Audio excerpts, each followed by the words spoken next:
ជំរាបសួរបងប្អូនទាំងអស់គ្នាថ្ងៃនេះខ្ញុំនឹងនាំអារម្មណ៍បងប្អូនមកមើល vlog ពេញនិចរបស់ខ្ញុំដោយសារតែនេះជារដូវក្តៅអញ្ចឹងពួកខ្ញុំនាំគ្នា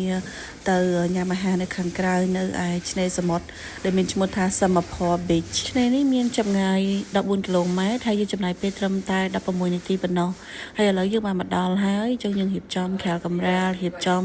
ដាក់ម្ហូបអាហារដើម្បីញ៉ាំថ្ងៃនេះយើងមាននំបញ្ចុកស្លខ្មែរមានក្តាមចំហុយហើយយើងមានម្ជូរ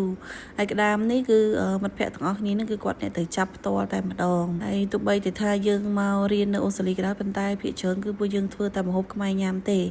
ហើយម្ហូបដែលនៅតាមភោជនីយដ្ឋានភាគច្រើនមាន hamburger pizza អីជាដើមហ្នឹងពួកយើងអត់សូវញ៉ាំទេអញ្ចឹងពេលដែលយើងចេញក្រៅគឺយើងតែតែជុំគ្នាធ្វើម្ហូបខ្មែរហើយយកមកញ៉ាំនៅខាងក្រៅហើយឃើញថ្ងៃអញ្ចឹងបងប្អូនទាញមើលថាម៉ោងប្រហែលចាគឺម៉ោងចូលប្រហែលជាខ្ទង់7:08ចា7:08នេះល្ងាចហើយប៉ុន្តែមេឃនៅតែភ្លឺដោយសារតែនេះជារដូវក្តៅឥឡូវពួកខ្ញុំពងញាប់ដៃញាប់ជើងហើយមានរុយមានអីមកផងចាញ៉ាំជុំគ្នាអញ្ចឹងគឺសប្បាយហើយដួសខ្វែងដៃខ្វែងជើងម្នាក់ញ៉ាំម្នេះម្នាក់ញ៉ាំមនុស្សអញ្ចឹងទៅចែកគ្នាបដាស្រូបយកខ្យល់អាកាសបដាចាបរិយាកាសបែបនេះគឺពួកខ្ញុំចូលចិត្តហើយអាសាជួបជុំគ្នាដែរចាបន្ទាប់ពីថតវីដេអូមកនេះខ្ញុំដាក់ខ្លួនឯងមួយចានដែរមកចាមានបន្លែមានអីសពគ្រប់ចឹងមកគឺថាទំនងមែនតែនហើយញ៉ាំនៅក្នុងបរិយាកាសចេះមើលទេសភាពស្រស់ស្រាយមែនតែនអញ្ចឹងក៏លេចមកមើលបរិយាកាសនៅជុំវិញហ្នឹងគឺថានៅខាងក្រៅក្នុងពួកខ្ញុំហ្នឹងគឺជាឆ្នេរផ្លូវដើរទៅសមុទ្រណាបងប្អូនហើយក្មេងៗដែលគាត់មកពិកនិចហ្នឹងក៏គាត់មកលេងខ្សាច់នៅក្បែរហ្នឹងចឹងទៅលេងបាល់លេងអីចឹងដើរហាត់ប្រាណអី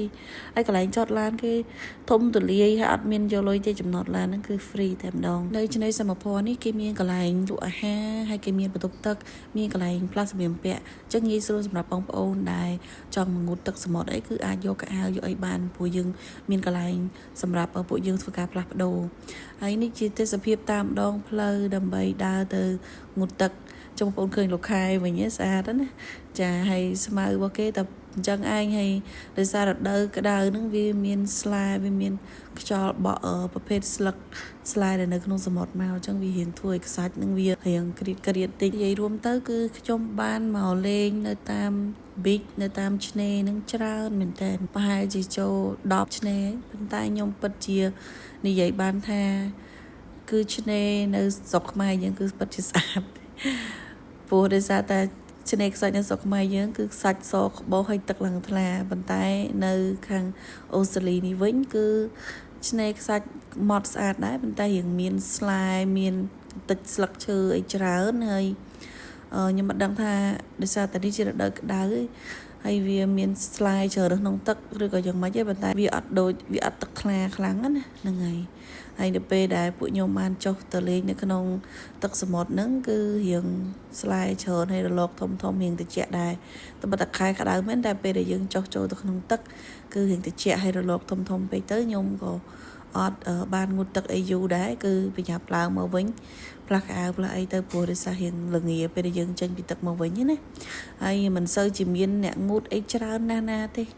គឺមានខ្លះគាត់ដើរលេងតាមឆ្នេរចឹងទៅហើយអ្នកងូតក៏មានដែរប៉ុន្តែមានតិចចឹងរៀងរសៀលបន្តិចគឺ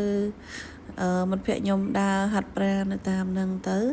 ហើយក៏ឆ្លៀតថតទេសភាពបន្ថែមទៀតឲ្យបងប្អូនមើលចឹងដំណើរកំសាន្តពិកនិចរបស់ពួកខ្ញុំថ្ងៃហ្នឹងគឺមានតែប៉ុណ្្នឹងឯងគឺមកញ៉ាំអាហារនៅខាងក្រៅមកស្រូបយកខ្យល់អាកាសនៅមាត់សមុទ្រក៏ដូចជាងូតទឹកសមុទ្រហើយនៅប្រទេសអូស្ត្រាលីនេះគឺសម្បូរសមុទ្រមែនតើសម្បូរឆ្នេរមានសមុទ្រមែនតើអញ្ចឹងគឺយើងងាយស្រួលពេលដែលយើងចង់មកគឺមកពេលណាក៏បានដែរ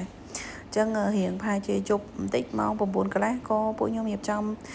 ត្រឡប់ទៅផ្ទះវិញអញ្ចឹងអរគុណបងប្អូនសម្រាប់ការទស្សនាបើចង់មើលសកម្មភាពផ្សេងទៀតអាចជួយ comment នៅក្នុងវីដេអូនេះបាន